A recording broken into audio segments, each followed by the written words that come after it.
कर सकते हैं तो करिए। मैं एनजीओ के नाम पे पैसा नहीं वसूलता एल्विश भाई की तरह, और एनजीओ जो खोले हुए उनका भी अगर चिट्ठा खुलेगा तो ब्लैक मनी को व्हाइट मनी का एनजीओ बनाने का सिस्टम ही यही होता है, ब्लैक मनी को व्हाइट मनी करता। महीने में 4 बार वो करते हैं, राजमा चावल खिलाते हैं 20 रुपए प्लेट का, जिसमें वो 5 रुपए लेते ही हैं, और अपने बायो में डाले हुए हैं UPI ID Elvish Yadav foundation @UPI ID, ऐसा करके। तो बाकी छोड़िए, वो सब मॉकिंग तो हटाइए, मैं मॉक नहीं कर रहा हूँ। यही चीज है कि कोई महान नहीं है, कोई भी क्रिएटर यहाँ पे महान नहीं है, ना रैंडम सेना ही महान है। किसी को भी ब्लाइंडली मत फॉलो करिए भाई लोग, किसी को भी ब्लाइंडली मत फॉलो करिए। बस यही चीज बोलूंगा भाई। मैं सुरक्षित रहूंगा अगर, तो मैं धर्म के लिए काम करता रहूंगा। सुरक्षित नहीं रहूंगा तो भाई लोग आप संभाल लेना। अगर कोई कभी भी, मैं ये नहीं कह रहा हूँ कि अभी, कभी भी अगर मेरी मृत्यु हो जाती है और कभी कोई भाई मेरा आस पड़ोस का कोई भाई अगर क्राउड फंडिंग कर दे, तो मेरे माँ बाप की बुढ़ारी का जिंदगी जीने तक के लिए कुछ आर्थिक सहयोग कर दीजिएगा और थोड़ा सेफ्टी आता करवा दीजिएगा। अभी नहीं, कभी भी, मेरी मृत्यु कभी भी हो सकती है।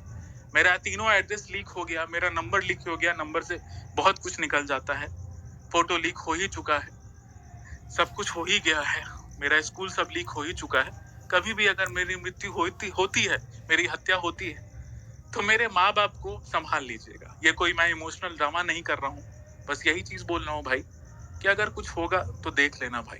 बाकी तो हम हिंदुत्व के लिए खड़े रहेंगे ही।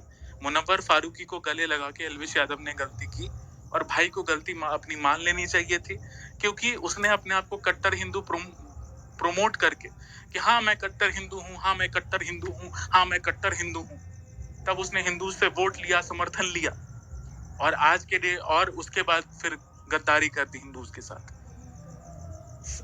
एल्विश भाई हमारे बोले थे, एक सेकंड, एल्विश भाई हमारे बोले थे अपने वीडियो में कि क्या नाम है, सचिन तेंदुलकर और क्या नाम है, अक्षय कुमार ने गले लगा लिया मुनव्वर फारूकी को, तो क्या वो एंटी हिंदू हो गया? नहीं, वो एंटी हिंदू बिल्कुल भी नहीं हुआ, क्योंकि सचिन तेंदुलकर ने गला फाड़ के नहीं बोला कि मैं कट्टर हिंदू हूँ, मैं कट्टर हिंदू हूँ, मैं कट्टर हिंदू हूँ, मैं मुझे सपोर्ट करो, मैं बैटिंग करता हूँ, मैं कट्टर हिंदू।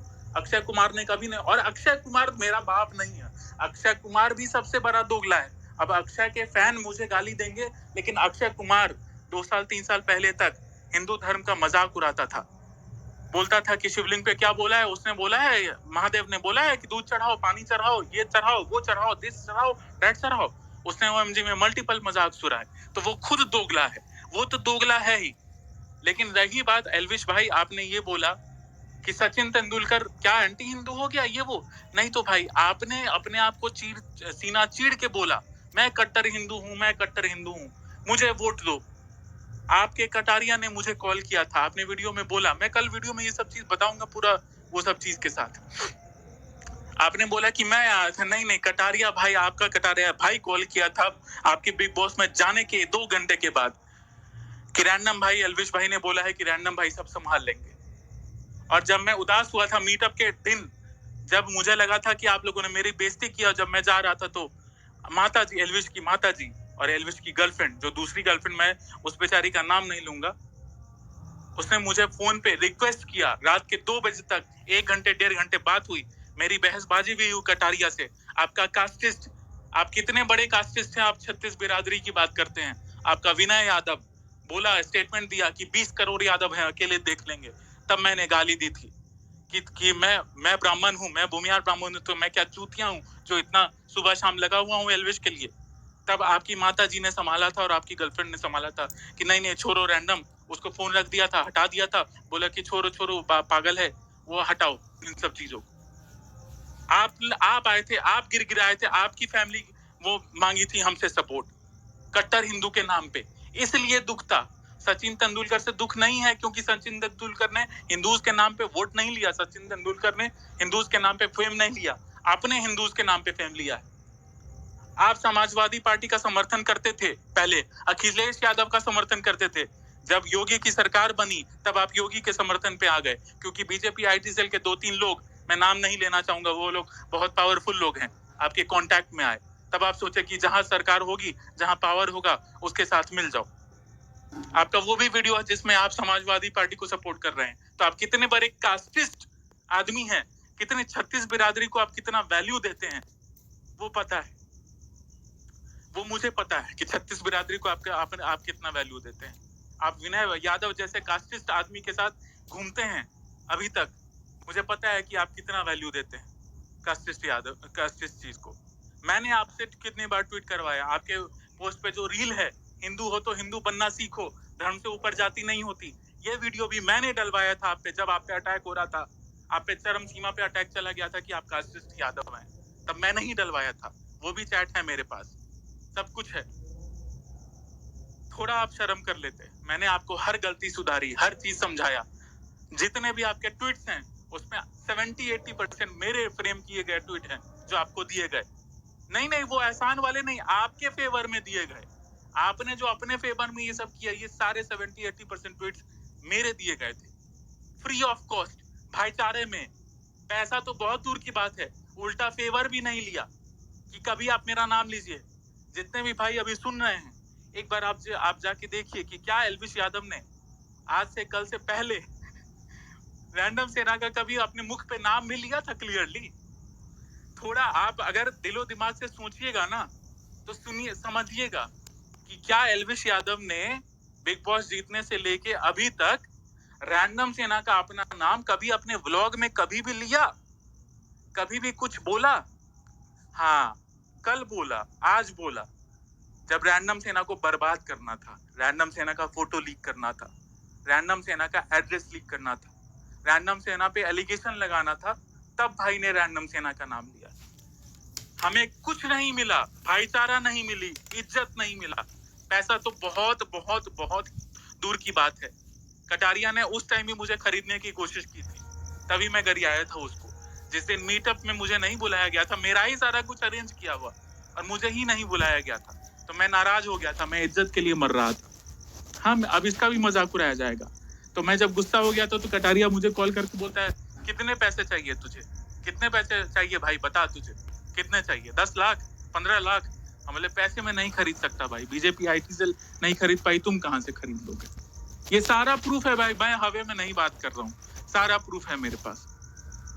तब माता जी और तुम्हारे एल्विश की गर्लफ्रेंड आई थी कॉन्फ्रेंस में और मनाने मुझे आई थी, और एक बार माता जी बोली कि तुम भी मेरे बेटे समान हो, जब जीतेगा तो आपको बुलाऊंगी मैं घर पे, नाश्ता करेंगे बैठ के शांति से, क्योंकि वो समझ गई थी कि किस टाइप का आदमी है। लेकिन वो भी भूल गई, माता जी भी हमको भूल गई जीतने के बाद, एक बार बात तक नहीं की, बुलाना तो बहुत दूर की बात है। ब्राह्मण सिर्फ इज्जत के लिए मरता है, कास्ट की बात नहीं हो रही है। मैंने सिर्फ इज्जत के लिए किया था, पैसे के लिए नहीं किया था, वो भी नहीं मिला कुछ। तो मैं आपकी विडंबना समझ सकता हूँ, मैं आपका कष्ट समझ सकता हूँ, लेकिन मैं आज के बाद प्रॉमिस करता हूँ आपका नाम कभी नहीं लूंगा। मैंने कोई आपके नाम पे क्लाउड नहीं लिया, मैं आपका दुख बस देखा कि हाँ भाई, 8 साल का के रिलेशन वाली लड़की को अगर कोई छोड़ सकता है तो फिर मेरी क्या ही वैल्यू, मेरी क्या ही जात। चलो लड़की को तो छोड़ दो भाई, इसके साथ, इन भाई के साथ जो 2-3-4 लोग पहले क्रिएटर थे, उन सबको लात मार दिया इन्होंने। खैर छोड़ो, उनकी भी गलती रही होगी शायद, मुझे इन सब चीजों में नहीं पड़ना, जो भी कर। मैं अगर कहीं गलत हूं तो यही हूं कि मुझे गाली दिया गया तो मैंने गाली वापस दी, और इसके अलावा कहीं गलत नहीं हूं। अगर कोई मुझसे लॉजिकली कोई बात करेगा, पूछेगा कि आप बोल सकते थे पर्सनली, मैंने पर्सनली भी बोला, मैंने 500 बार समझाया, सब कुछ किया भाई। बस यही है भाई, आप लोग तो बोर हो गए होगे। सारांश यही है कि पीछे नहीं हटेंगे धर्म के काम करने से, अगर जिंदा रहे तो। एल्विश भाई को आप गैम्बलिंग ऐप प्रमोट नहीं करने देंगे। हाँ, वो अलग बात है कि वो ढीठ हैं और वो चीज है, तो अगर गैम्बलिंग ऐप प्रमोट करेंगे तो मैं तो उनके पीछे हाथ जोड़ के पड़ जाऊंगा, चाहे मैं मर जाऊं, मुझे मार दिया जाए, मरवा दिया जाए, कुछ भी कर दिया जाए, मैं तो पीछे पड़ जाऊंगा। मैं ईडी ऑफिस में ऑफलाइन ऑनलाइन दोनों चढ़ाई करूंगा, सेबी ऑफिस में भी दोनों चढ़ाई करूंगा, ऑफलाइन ऑफलाइन ऑफलाइन ऑनलाइन, और सीतारामन जी के ऑफिस में भी ऑफलाइन और ऑनलाइन दोनों चढ़ाई करूंगा। गैम्बलिंग ऐप तो अब एल्विश भाई अब प्रमोट नहीं कर पाएंगे। आपका ईगो जीत सकता है, लेकिन आपको अपने बिजनेस से तो हाथ धो बैठना पड़ेगा, जिसमें आप अपने सब्सक्राइबर को बेवकूफ बनाते हैं। इनका जो स्टॉक का धंधा था वो भी मैनिपुलेटिव वाला था, पेड ट्वीट्स होता था कि इतने स्टॉक पे खरीदवा देते थे, उसके बाद उसका स्टॉक का वैल्यू डाउन हो जाता था। अभी 8 रुपए जो 128 पे वो किए थे, खैर वो सब चीज छोड़िए, हटाइए, वो नेक्स्ट लेवल है। एल्विश भाई, आपको मेरा फोटो लीक नहीं करना चाहिए था, आपको मेरा एड्रेस लीक नहीं करना चाहिए था, आपके लिए ईगो इतना बड़ा हो गया था। समय राणा भाई हमको डीएम में मैसेज किए कि बहुत गलत हो रहा है तुम्हारे साथ, बहुत गलत हो रहा है भाई तुम्हारे साथ। उसके बाद ट्वीट करते हैं कि I request both Elvish Yadav and random Sena not to leak private info, private photos. कौन सा एल्विश यादव का मैंने कोई ऐसा स्पाइन वाला आदमी नहीं हुआ जो क्लियरली स्टैंड ले सके। लक्ष्य चौधरी मजा उठा रहे थे। लक्ष्य चौधरी को फॉलो मैं करता हूँ, अब शायद यहाँ तक उन तक बात भी पहुंचेगी। लक्ष्य चौधरी मजा उठा रहे थे। ठगेश भाई एक लड़ाई कर लेते हैं। जब हम फिर ट्वीट किए, हमको पता था कि वो स्टैंड नहीं लेंगे। जब हम ट्वीट किए, हम उनके रिप्लाई में ट्वीट कर दिए कि आई थॉट कि तुम स्टैंड लोगे। जब भर भर के उनको गालियां पड़ी, तब वो फट से 5 मिनट बाद ट्वीट कर दिए कि हम एक्शन के साथ जो गलत हुआ है, जो हुआ है गलत हुआ है। चलो बढ़िया चीज है, स्टैंड तो आप लिए एटलीस्ट। ऐसे बड़े गुंडों के खिलाफ स्टैंड लेने में जिगरा चाहिए होता है। तो यही बात है भाई, इस देश में सोशल मीडिया पे 99% लोगों में स्पाइन नहीं है, सच को सच बोलने का और झूठ को झूठ बोलने का। मैं गर्व के साथ कहता हूं कि रैंडम सेना ने अपना स्पाइन दिखाया और सच को सच कहा और झूठ को झूठ कहा। रैंडम सेना ने अपनी बेवकूफी में, एग्रेशन में आके, रिटेलिएशन में गाली गलौज की, जो मेरा सही चीज पीछे दब गया और मेरी गाली गलौज सारी चीजें ऊपर आ गई। लेकिन अगर कोई बैठ के देखेगा तो पता चलेगा कि मैंने गलत नहीं लिया स्टैंड, मैंने अपने धर्म का स्टैंड लिया। यही चीज है भाई, और कुछ नहीं। मैंने कोई एल्विश यादव का पर्सनल कोई इन्फो नहीं लीक किया। मैं चाहता तो एल्विश यादव की करंट गर्लफ्रेंड का नाम बता सकता था, लेकिन उस बेचारी लड़की का मैं क्यों नाम लूं? उस बेचारी का क्या गलती है? मैं अगर ये सब इतना नीच जात पे गिर जाऊं एल्विश की तरह, जैसे उसने मेरा फोटो लीक कर दिया, मेरा नंबर लीक कर दिया, मेरा एड्रेस लीक कर दिया प्रॉपर तीनों, मैं भी अगर उसके जात पे आ जाऊं, उसकी तरह आ जाऊं, तो मैं भी कर सकता था भाई बहुत कुछ, लेकिन नहीं करूंगा। मेरे पास वो भी कॉल रिकॉर्डिंग है, सुनना ध्यान से। मेरे पास वो भी कॉल रिकॉर्डिंग है जिसमें कटारिया बोल रहा है, जब अभिषेक मल्हान के खिलाफ करना था, अभिषेक मल्हान के खिलाफ कैंपेन चल रहा था, तो अभिषेक मल्हान के अब छोड़ो, हम क्या बोलूं, है प्रूफ भाई, मैं हवे में नहीं बात कर रहा हूं। अभिषेक मल्हान के खिलाफ कैंपेन चलना था, तब लड़की वाला चीज आया कि लड़की वाला केस उठाओ कि ये लड़कियों के साथ ठरकीगिरी करता है। तो कटारिया ने बोला नहीं नहीं वो चीज मत करो। 4-5 लोग कॉन्फ्रेंस कॉल पे थे। कटारिया भाई ये बात बोले कि नहीं नहीं, एल्विश ने भी बहुत लड़कियों को बुला के रूम में किया है, बहुत कुछ किया है, अगर कोई भी एक लड़की सामने आ गई तो दिक्कत हो जाएगा। डियर एल्विश आर्मी, अगर आप मुझे पोक करोगे तो मैं वो भी रिलीज कर दूंगा, मुझे पोक मत करना। कटारिया भाई समझ जाएंगे।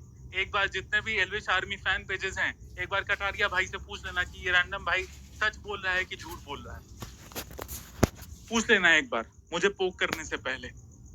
तो एल्विश भाई की लड़कियों के साथ डीलिंग भी बहुत सारे हैं जो कटारिया ने खुद एक्सेप्ट किए थे कि नहीं नहीं इस मुद्दे को मत उठाओ अभिषेक मल्हान के खिलाफ, क्योंकि खुद एल्विश भाई के भी बहुत सारे केसेस हैं और लड़कियां, एक भी लड़की को ले आया तो दिक्कत हो जाएगा। बहुत सारी लड़कियों को ऐसे भी कि एल्विश के से मिलाने के लिए भी इनके जो 2-3 भाई हैं ये सोए हैं लड़कियों के साथ, इसका भी प्रूफ है। मैं वही चीज बोल रहा हूँ कि मेरा मुंह खुलवा रहे हैं, ये पोक करते गए और मैं मुंह खोलता गया, ये पोक करते गए और मैं मुंह खोलता गया। एल्विश को मिलवा, एल्विश के साथ सोए हैं, उनका यूज किए हैं, और वो भी नाबालिग लड़कियां, 18 से नीचे की लड़कियां। प्रियंका कानूंगो जी को टैग करके स्टेटमेंट दिलवा देंगे, बर्बाद हो जाएगा, बर्बाद हो जाएगा अगर बर्बाद करने पे कोई आया तो। यही चीज है भाई, ईगो बड़ा है एल्विश भाई का। एल्विश भाई का मल्टीपल आप स्टेटमेंट देखिएगा, रियल हिट है उसके साथ वो व्लॉग कर रहा है जिसमें बोल रहा है भाई मेरे पास तो ऐसे, मतलब गैम्बलिंग को प्रमोट करता है, गुंडागर्दी को फ्लॉन्ट करता है कि भाई हम तो गुंडे हैं, कोई कुछ नहीं बिगाड़ सकता है। अपने उसमें बोल रहा है कि हाँ भाई ऐसे एफआईआर तो आराम से दबा दे। देखो आज लाइव एग्जांपल हो गया, दब गया एफआईआर। महकचंद बाबू पैसे से भी बिके या धमकी से बिके? मुझे लगता है कि धमकी से बिके हैं, धमकी से फटी है उनकी। रजत दलाल है, कोई गुंडा है वहां का, कहीं गुड़गांव दिल्ली का, वो उसके घर गया। अब पैसा का डील हुआ कि सिर्फ धमकी का हुआ या धमकी प्लस पैसा का हुआ, एफआईआर दब गया। आपके पास लाइव एग्जांपल है। और बीजेपी ऐसी नंगी पार्टी हो चुकी है कि बेशर्मों की तरह नंगा नाच देख रही है एलविश यादव का, लेकिन एक्शन नहीं ले रही है। ऐसी बेशर्म पार्टी हो चुकी है। ऐसी हरियाणा सरकार, ऐसे खट्टर सरकार ऐसी बेशर्म हो गई है कि नंगा नाच चल रहा है एलविश यादव का, लेकिन कुछ नहीं हो रहा है, टच भी नहीं कर रहा है कोई उसको। तो यही बात है भाई, सब कुछ पैसा ही होता है, लेकिन पाप का घड़ा भरता है। लोग बोलते हैं कि मेरा ईगो है, मेरा ईगो है। कौन सा ईगो भाई? किस बात का ईगो? किस बात का ईगो? किस बात का ईगो? मुझे बताओ, किस बात का ईगो? मैंने ना कोई पैसा लिया, ना मैंने कोई शाउट आउट लिया, ना मैंने कोई फायदा लिया। ये बार बार बोलते हैं एलविश यादव बेशर्मों की तरह ट्वीट करता है, मेरा ही वाला वीडियो बनाया हुआ 9 reasons to follow Elvish Yadav. मेरा सिर्फ और सिर्फ एलविश को समर्थन करने का मकसद यही था कि एलविश यादव अगर बन जाता है बड़ा फिगर तो वो प्रमोट करवाएगा दूसरे क्रिएटर को। वो हमको नहीं हेल्प किया था कभी भी। वो कॉज में एक ट्वीट कर दिया था, उसका ट्विटर अकाउंट था, वो ट्वीट कर दिया वहां जाके, यही चीज था। रैंडम सेना को उससे पर्सनल कोई फायदा नहीं हुआ था, चाहे वो डोंट ब्लेम दिवाली हो, चाहे वो कुछ भी हो। वो एक ट्वीट कर दिया था और उतने में मुझे यहाँ तक, मैं नाम नहीं लेना चाहूंगा, मुझे जिनके साथ मैं स्पेस में आता रहता हूँ वो ये तक बोले कि भाई तुम फ्री में इतना क्यों कर रहे हो, तुम इतना क्यों कर रहे हो। मैंने बोला भैया बस दिल है, दिल आ गया है भाई, बस आ गया है भैया, छोड़ दीजिए, करने देते हैं, आपके लिए भी करेंगे फ्री में। सब कुछ पैसा नहीं होता, और पैसा के लिए तो आज तक कभी कुछ किए ही नहीं, कभी नहीं किए। रही बात एक अनुराग पोद्दार की और वो उसकी, मेरी एक और गलती हो गई सेकंड वाले सीजन में। मुनव्वर फारूकी के अगेंस्ट मैं चाहता था कि लॉकअप में तो मैंने ध्यान नहीं दिया, वो जीत गया। मैं चाहता था कि ये नहीं जीते बिग बॉस, तो उसके अगेंस्ट थोड़ा बहुत था। या अनुराग, क्या नाम है इस बंदे का, अनुराग दोभाल का, तो मैं उसको हराने के लिए, अनुराग के लिए वो करता था। लेकिन जब मैं समझ गया नहीं बहुत लोचा है, बहुत दिक्कत है, अपना काम करो, तो मैं साइड हट गया कि नहीं भाई बहुत दिक्कत है। मेरे आप ऑनेस्टी पे कभी सवाल उठा ही नहीं सकते, कभी नहीं उठा सकते।